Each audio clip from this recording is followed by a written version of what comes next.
What's up guys, this is ScherBR talking, welcome back to my channel. In today's video we're going to talk about news for monthly SaGa UniverSe, also about the Square Enix live stream on Twitch and everything that they announced it. Inside the game we already have the banner information for Romancing Festival Albert that brings 4 characters from Minstrel Song. That is Albert, Sith, Claudia and Jamie. Well, they do offer some interesting things. I cannot say that they are must-haves, but we already have all the information and I'll be doing a preview on today's video. Besides that, they also announced the Conquest event. As you can see here inside the game, we already know about it. But I guess I'll go to the Twitch stream slides so that we can see everything. Well, this was the first one, the introduction of the stream. Then they announced the upcoming banner with Albert, Jamie, Claudia, and Sith. Then they showcased the picture for them. We have the sprite art here as well. Now, the new event called Song of Heroes Celebrations, Round 1. We have Round 2 with other characters. They spliced the banner. We will have one part now, and then the second part with the remaining protagonists of Minstrel Song. So there's even space for Global X if they want to. Song of Heroes event, it's a conquest event. As you can see, there are plenty of different backgrounds here. There is also more information that we have 2 modes now, a solo mode and a co-op mode. Actually, this is the second time we're getting a full solo mode, and after that you unlock the co-op mode and then everyone will help each other. As you can see here, get 1000 with the shop, I guess, and promotion scrolls. The solo mode will give you 1000 gems, and then the co-op mode will give you 5000 as always, but you get much more because you also get more gems by clearing stages. The HP cap for this event will be 2160, but I do suspect this is for the raid boss itself, that only unlocks after we finish all nodes. The normal nodes will be the same as story in the last event, 2140s. The boss stages will be 2150, so only 10 points more. So you don't need to farm status too much here, just focus on getting things from the shop and unlocking the raid boss. The next slide showcases a little more. We have here the information about the bosses, the drops, yes, the treasure chest that you get the 100%, and Saruin is the boss. And this is the second version of Saruin, the one that we'll be able to summon in the future. Looks pretty amazing, look at this. And also the amount of damage you need to perform in order to get all the drops. We'll have to test this out because sometimes they say it's 300,000, but it's more than that. And we'll be getting also platinum tickets a lot, and it's nice because they are updating the platinum pool. As you can see here, we'll be able to summon for Annie and Galahad, the latest 2 platinum styles that they added. And 2000 home screen mission gems, very nice. It's the start of this new event. And then in the end we have also the rewards from the stream itself, 500 gems, books, and 150 platinum tickets. That's all they had on the Twitch stream. Now we are on rsdb.com, and let's talk about Albert. He is a hybrid unit, so he needs to focus on 3 different status. We have 108% for STR, agility, and intelligence. He kinda misses out on having good resistance. His endurance and will are not that good, but he does have 1 damage reduction passive to help with that. Well, the first passive, Conquest 2, gives him a buff to STR and intelligence when attacking by 15%, and when he kills a target he gets 5 BP. It's pretty nice, and this will combo well with left fork if he changes his targets when attacking. The same case happens with Halloween Silver. So if he killed a target, he will get that 5 BP. If he changes the target, he will be able to get it to trigger again. This can be interesting in some situations, but we have to discuss this when we get new events. So the second passive gives him 10% damage increase and starts the fight with 13 BP. The third one is High Protect Tension, decreasing damage received by 30% and increasing his damage output by 20. So only 30% damage passives. Well, it's not that high, but if you manage to get a perfect weapon for him, and you probably will, because they made one for him in the Conquest. So, the first skill is Defensive Sword, that gives him guard up small, decreasing damage by 12%. It's a free skill, but you may be using another one, Gleaming Slash, because it's also free and buffs his STR. He likes to buff STR many times. This one is an amazing way to build up his power. And then he can actually buff till he has 19 BP and use left fork, then use another single target attack, and then left fork again. That will be amazing. The second skill is Shining Squall, and this is an AoE spell that debuffs intelligence by chance. The value will be 15%, and it does have B power with double elements. It's not a bad spell per se, but it's hard to use on farming because of, well, you need to place it on an intelligence position. So he only combos well with someone that can do a fast attack in a Magia fight, for example. Then, left fork. The skill I already said, it's one of the strongest attacks in the game because it lands 5 hits of E power, but each hit will buff STR and intelligence, reaching insane amounts of STR by the end of it. And he can use this on turn 1.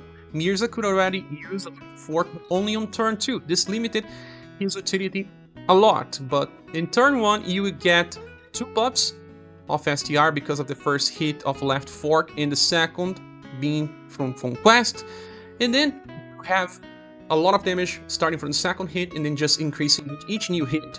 And then after that, even a normal attack will do plenty of damage. So Albert is very strong, but well, we do have Lian. This contests the utility, but maybe if you need to bring Paean of Victory to buff your endurance, then Albert makes up for some possible damage dealer for boss fights. Well, he also can inherit the Victor's Blade spell to instant kill targets because he now has 108% intelligence. Pretty close to what Dark has, 100% intelligence. So both can instant kill with very high chances, Albert a little higher even. And he will also be able to do some very different things if you use, for example, left fork to buff his intelligence to very high levels and try to instant kill some enemy with very high resistance. This can happen as well. He will also be able to inherit from his S style, Shimmering Slash Plus, and he can use this 2 times, one on turn 1 and another one on turn 3 if he kills a target. This will allow him to farm pretty well, actually, if you have enemies aligned in a row. This is a fast attack. He can even be placed in the back to not change the AVP order of many people. Albert will be useful for farming, can be used on boss fights, but he does not replace Lian, and Lian will be enough. You don't need Albert anyway. But it does bring some utility, and will also allow for instant kill waves if you don't have Global X Darky with a better intelligence status. The next character being Claudia, and she is a damage dealer, uses bows, and we have 115% dexterity, 106% agility, so she needs to go fast to farm, but her endurance and will are on the average levels. She starts with Morale up medium, increasing her damage by 25%. This will work on every turn, and she also buffs her dexterity by 15%. The good thing, the dexterity will stack, and the longer the fight, the longer the damage. We have Conviction. This is the same passive as Matriarch. She gets 4 BP per turn and starts the fight with 12 for some nice rotations. The only damage passive is Fired Up 7, increasing damage by 40%. Not bad. The first skill is Focus Fire, a free skill that buffs her dexterity by 25% on max level. So you have 2 buffs of dexterity when you attack with this, one from the passive and the other one from the skill itself. The good thing is that you are always buffing before the attack and then you get more after the attack. The second skill, Skyfall, was reduced from JP, it's now 9, and it's a triple S attack, and she attacks a column of enemies. Well, there is a version of Dark that also hits 4 column with double S power instead of triple S, and because she buffs dexterity before she attacks, this will be very strong indeed, and she can use on turn 1 and then again on turn 3. Then she has Dream Fantasy Shot, a full AoE attack that is triple S damage. It was buffed on JP's only double S, but since we have triple S AoE attacks already in global, they actually buffed it to become super strong, but she can only use this on turn 2. As for inheritance, we can go for the UDX style for a very true shot. She can use this on turn 1 and turn 3 for very big damage. Or in her Global X style, you can get Flicking Lanterns. She can use the same on turn 1 and turn 3. Or you can inherit Healing Arrow for very good sustain, since she doesn't have damage reduction passives to use on Remembrance, for example. She's more of a farmer, but for Remembrance we barely have options anyway. She will certainly help.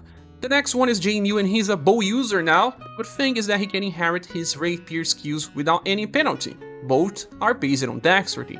He needs intelligence because he's a debuffer, so his endurance is not that high, but he does not suffer so much from being hybrid. The first passive gives him 37% chance to debuff dexterity by 20%, and then also 37% chance to trigger 2 BP to himself.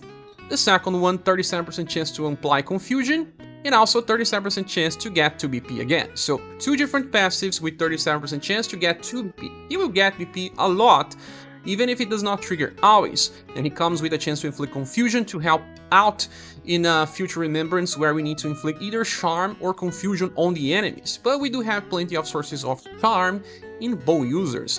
The dexterity buff chance is not that important, but well, it's there.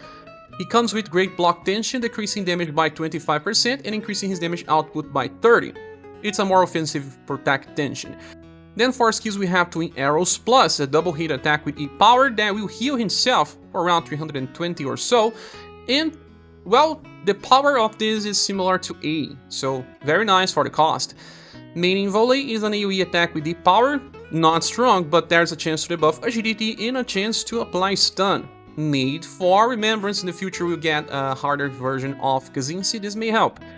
Then the third one is called Accumulative Shot, a triple S single target attack that costs 10 BP and buffs his dexterity after he attacks or before. It sees increases the user dexterity, so I don't know, we'll finally get skills that buffs before you do damage, so I hope this one is one of them. And it also has a chance to debuff dexterity from the enemy by 20%. So you are buffing yourself and debuffing the enemy, and with good chances of triggering BP, you will be able to keep this cycle more often. You can inherit Late Stab from his Lady version, and he gets morale up and guard up to the party. Can also inflict charm, so in the next remembrance it will be very helpful. I don't think there's many skills to inherit. He can actually stun with this Surf Cyclone. In the future this will be amplified, so those that have Submerging Mew will take benefit, but well, he's a remembrance specialist, not that useful outside of this. And the last character is Sith, and she got the biggest buffs, but I'm not so sure how useful that will be in the future. We have a very high STR, high endurance, high will, high agility. She actually has a very nice status distribution. She didn't need intelligence, but since one of her skills can actually apply stuff, she got some. And the first passive, which is on full overdrive, she'll get a morale up that will increase her damage by 40%. And when OD is not full, she will always trigger guard up medium, decreasing damage by 25 for 1 turn. So she is more offensive on overdrive, it will be defensive on all other turns. Then the second one gives her 15 points of overdrive gauge on the end of turn, and when she attacks on overdrive, she will give all surviving allies a guard up medium, decreasing damage by 25% for 2 turns and recover their HP by very small effect. That should be low. It's on overdrive, it should be around 170s. It helps for X remembrance, but it's not something that you should be relying. But the guard up is a good effect, and she gets more OD gauge. If she gets attacked many times, she can actually trigger overdrive in 2 turns. Compared it to time, for example, and applying guard up every 2 turns means that you have this effective at all turns. She will lose her guard up when she's on overdrive, but then she gets it back from this, but you always have to trigger her overdrive when she gets the bar charged. Then the third one is called Great Overtension. This increases her damage by 30%, then 45 on combos and 60% on overdrive. So we already have the morale up very large for 100% damage increase on overdrive now. So really strong, and she can keep the guard up most of the time if you get it charged fast. For skills we have Smash Strike. This is a free attack with slash and blunt damage. It's very close to normal attack, just to add blunt to her cycles. The second one is Heartcracker plus an AoE attack with deep power only that has a chance to stun. Medium chance. She'll be helpful when we get stage 25 for Kazinsi in the future. Then the third one is called Skydrive Plus. For 90 BP you get a triple S attack with slash and blunt as well, and it will buff all surviving allies OD gauge by 50 points. If you want to keep this cycle with Smash Strike, that means that you will make it faster to reach overdrive, sometimes in 2 turns. On the worst scenario, she will always get into overdrive every 3 turns, so you will have only 1 turn without guard up.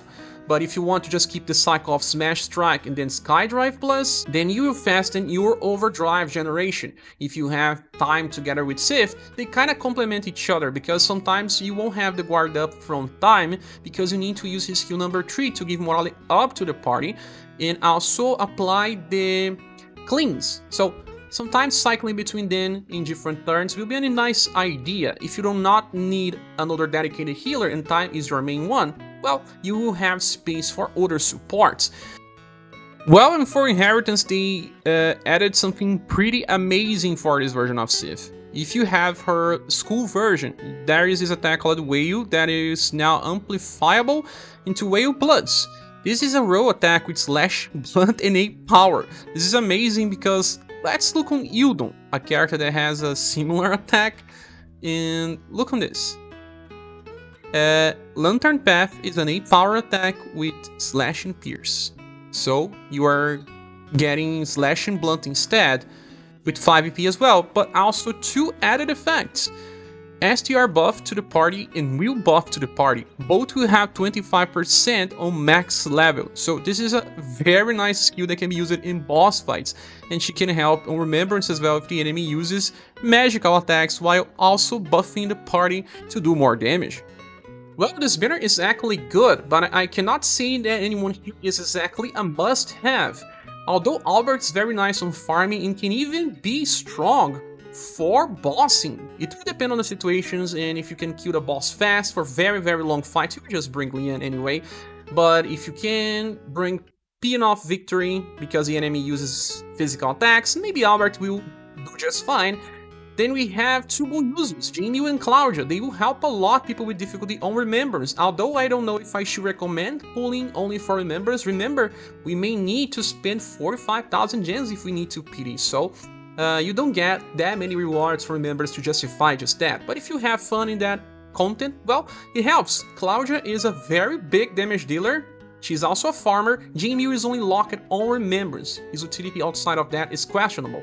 And Sith will help a lot on Remembrance because we don't have many premium styles that uses Axis, but she may still use it for rush damage if you can bring her together with time and don't need a second healer. So it will depend, not someone that you'll be using on general. But this banner will receive a silver award because of not having exactly anyone that it's a must-have, but it's a good banner nonetheless. I will be making a full review before the banner goes live, but at least I wanted to give my preview. What do you think about this all? Please see here on the comment section. Thank you so much for watching. Please subscribe if you still haven't, and if you want to support the channel, there are links on the description. I hope to see you soon in the next one. Bye.